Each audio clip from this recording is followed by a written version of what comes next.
I'm a student of history, Islamic history especially, was on the Prophet, or Prophet peace be upon him, the state of Medina, which he created.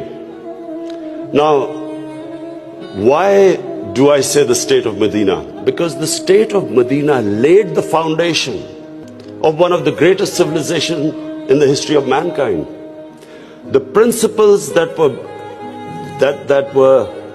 found the foundation of the state of Medina is what for the next 700 years was the greatest civilization on earth.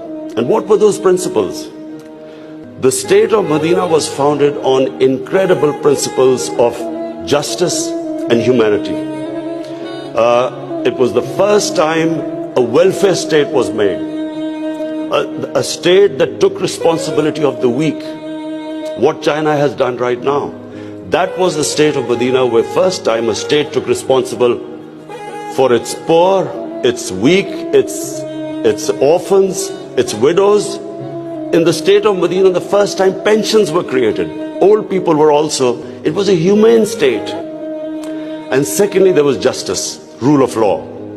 These were the two main things. And the third thing, the Prophet of Islam, peace be upon him, made seeking knowledge a sacred duty. The word was that even if you have to go to China to seek knowledge, you must. Those days going to China meant not coming back. So the emphasis on seeking knowledge. For the next 700 years, all top scientists were Muslims. And that was the state of Medina. It laid that foundation. And then the way minorities, other religious people were treated.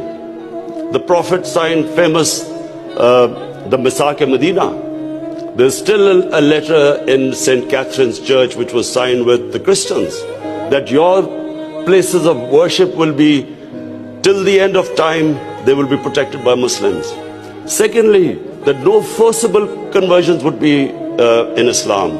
Thirdly, the Prophet's last sermon, it is a charter of human rights.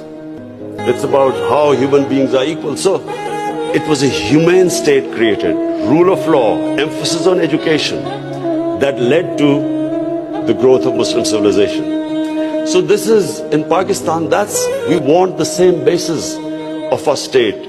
The rise of what I believe, the way our country will rise, it will go back to those principles. We must, number one, have rule of law, everyone equal before the law. State must be accountable. We must have a welfare state where the state must take responsibility of its poor people.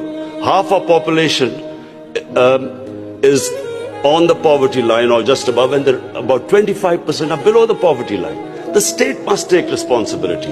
All policies of the state must be like in China. How do we lift the people from the bottom? And the most important thing is that we must, in Pakistan, start a reform program. Reforms are painful, but it is essential if we have to get out of our current problems. So, first of all, I joined politics in '96. From '96 to 2013, there was a very small party. Most of the time it was one step up and three steps down.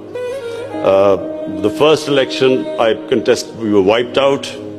Second election, 5 years later contested, we had only one seat. Third election we boycotted, and most of the time people made fun of me, thought we would never make it, because I'm an outsider. I wasn't from the political class. But one big lesson from sports which I learned, you only lose